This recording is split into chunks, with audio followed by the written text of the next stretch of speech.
রথযাত্রার দিন ভুলেও করবেন না এই 5টি কাজ, নইলে ভগবান জগন্নাথের কৃপা থেকে বঞ্চিত হতে পারেন। নমস্কার বন্ধুরা, জয় জগন্নাথ। আজকের এই ভিডিওটি প্রত্যেক সনাতন ধর্মাবলম্বীদের জন্য অত্যন্ত গুরুত্বপূর্ণ, কারণ আজ আমরা আলোচনা করব এমন একটি বিষয় নিয়ে যা রথযাত্রার পবিত্র দিনের সঙ্গে সরাসরি সম্পর্কিত। আপনি কি জানেন, রথযাত্রার দিনে কিছু কাজ শাস্ত্র মতে অশুভ বলে মনে করা হয়? অনেকেই অজান্তে এমন কিছু ভুল করে বসেন, যার ফলে ভগবান জগন্নাথের আশীর্বাদ পাওয়ার পরিবর্তে জীবনে নানা বাধা বিপত্তি দেখা দিতে পারে। রথযাত্রা শুধু একটি উৎসব নয়, এটি ভক্তি, বিশ্বাস এবং আত্মসমর্পণের এক মহামিলন। এই দিনে স্বয়ং ভগবান জগন্নাথ, বলরাম ও সুভদ্রা দেবী রথে চড়ে ভক্তদের মাঝে আসেন। তাই এই দিনটিকে অত্যন্ত পবিত্র বলে মনে করা হয়। কিন্তু এমন কিছু কাজ রয়েছে যা এই দিনে করলে পুণ্যের পরিবর্তে পাপের ভাগীদার হতে হয় বলে অনেক ধর্মগ্রন্থ ও লোকবিশ্বাসে উল্লেখ পাওয়া যায়। আজকের এই ভিডিওতে আমরা জানব রথযাত্রার দিন কোন 5টি কাজ ভুলেও করা উচিত নয়।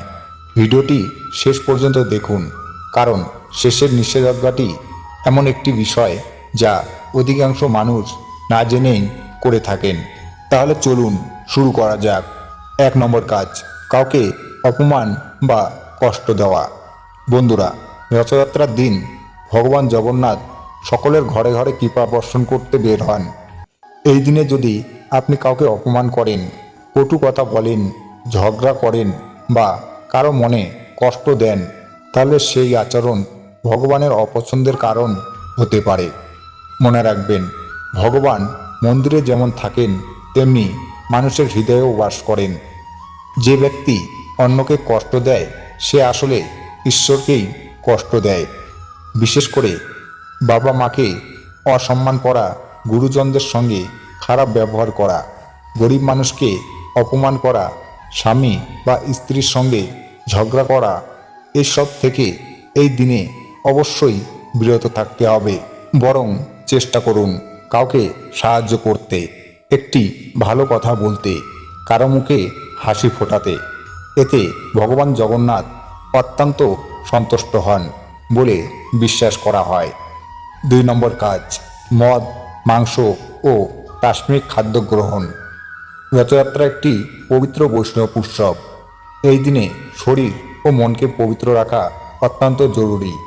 তাই রথযাত্রার দিন মদ, মাংস, মাছ, ডিম বা যে কোনো তাসমিক খাদ্য এড়িয়ে চলার পরামর্শ দেওয়া হয়।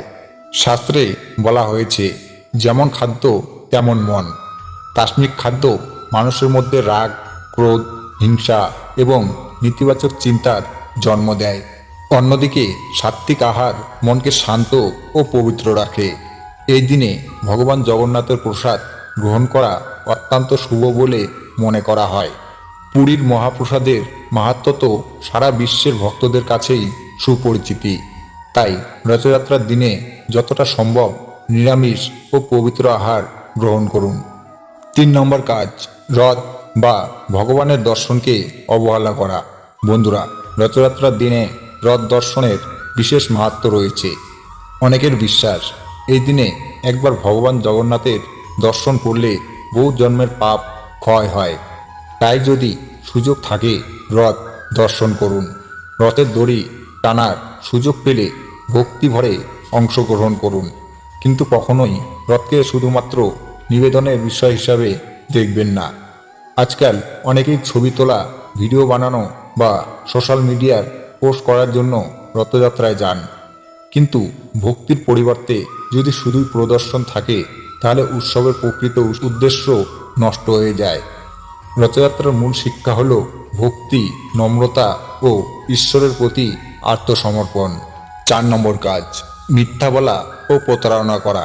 রথযাত্রার দিনে মিথ্যা কথা বলা, প্রতারণা করা, অন্যায় লাভ করা বা কারো সঙ্গে অসৎ আচরণ করা অত্যন্ত অশুভ বলে মনে করা হয়। এই দিনটি সত্য ও ধর্মের পথ অনুসরণের দিন। যদি কেউ ব্যবসায় প্রতারণা করে, কারো টাকা আত্মসাৎ করে মিথ্যা প্রতিশ্রুতি দেয় তাহলে তার জীবনে নেতিবাচক প্রভাব পড়তে পারে বলে ধর্মীয় বিশ্বাসে রয়েছে। মনে রাখবেন, ভগবান জগন্নাথকে সত্যের প্রতীক বলা হয়। সত্যের পথে চলাই তার প্রতি প্রকৃত ভক্তি। তাই রথযাত্রার দিনে নিজেকে প্রতিজ্ঞা করুন, আমি সত্য কথা বলবো, সৎ পথে চলবো, অন্যের ক্ষতি করব না। 5 নম্বর কাজ, অহংকার ও নিজের বড়াই করা। এই পঞ্চম ভুলটি সবচেয়ে বড় ভুল। অহংকার। অহংকার এমন একটি দোষ যা মানুষকে ঈশ্বরের কাছ থেকে দূরে সরিয়ে দেয়। রথযাত্রা আমাদের শেখায় জীবনে প্রকৃত চালাক আমরা নই, ঈশ্বর। যখন মানুষ মনে করে আমি সব জানি, আমি সবার থেকে বড়, আমার চেয়ে শক্তিশালী কেউ নেই, আর তখনই পতনের শুরু হয়। রাবণ, দুর্যোধন, কংস সবাই অহংকারের কারণে ধ্বংস হয়েছিল। তাই রথযাত্রার দিন নম্র হন, ভগবানের সামনে মাথা নত করুন। মনে রাখবেন, নম্রতার মধ্যেই প্রকৃত শক্তি লুকিয়ে থাকে। রথযাত্রার দিনে কি কি করা শুভ, এবার জেনে নিন কিছু শুভ কাজ। ভগবান জগন্নাথের নাম জপ করুন। জয় জগন্নাথ এই মন্ত্র বারবার উচ্চারণ করুন। গরিব ও অসহায় মানুষকে দান করুন। গরুকে খাদ্য দিন। ভক্তিভরে রথ দর্শন করুন। পরিবার নিয়ে ভগবানের আরতি করুন। তুলসী পাতা দিয়ে পুজো করুন। প্রসাদ বিতরণ করুন। এই কাজগুলো করলে জীবনের ইতিবাচক শক্তির প্রবেশ ঘটে বলে বিশ্বাস করা হয়। রথের দিন জগন্নাথ দেবের কৃপা পেতে একটি লাল কাপড়ে 7টি লবঙ্গ, 2টি কর্পূর, 7টি তুলসী পাতা ও একটি গোলাপ ফুল বেঁধে ঠাকুরের চরণে নিবেদন করুন। এই পুঁটুলিটি আপনার টাকা রাখার জায়গায় রেখে দিন। এটি ঘরে অর্থ আগমনের এবং ভাগ্যের চাকা ফেরাতে সাহায্য করে। রথযাত্রার দিন সকালে গঙ্গা স্নান করা অত্যন্ত শুভ। গাছ লাগানো, রথ টানা, জগন্নাথ দেব, বলরাম ও সুভদ্রা দেবীকে তুলসী ও গোলাপের মালা অর্পণ করা, অসহায়দের সাহায্য করা, যে কোনো শুভ কাজ করা এই দিনে অত্যন্ত শুভ বলে মনে করা হয়। এছাড়াও হলুদ রঙের পোশাক পরাও শুভ। রথযাত্রার মাহাত্ম্য। রথযাত্রা আমাদের শেখায় জীবন একটি রথের মতো। আমাদের শরীর রথ, মন তার সারথি, আর ঈশ্বর হলেন পথ প্রদর্শক। যখন আমরা ঈশ্বরকে জীবনের চালকের সামনে বসাই, তখন জীবনের পথ সহজ হয়ে যায়। রথযাত্রা শুধু উৎসব নয়, এটি আত্মার যাত্রা। অহংকার থেকে নম্রতার দিকে, অন্ধকার থেকে আলোর দিকে, অজ্ঞান থেকে জ্ঞানের দিকে এগিয়ে যাওয়ার এক মহাসুযোগ।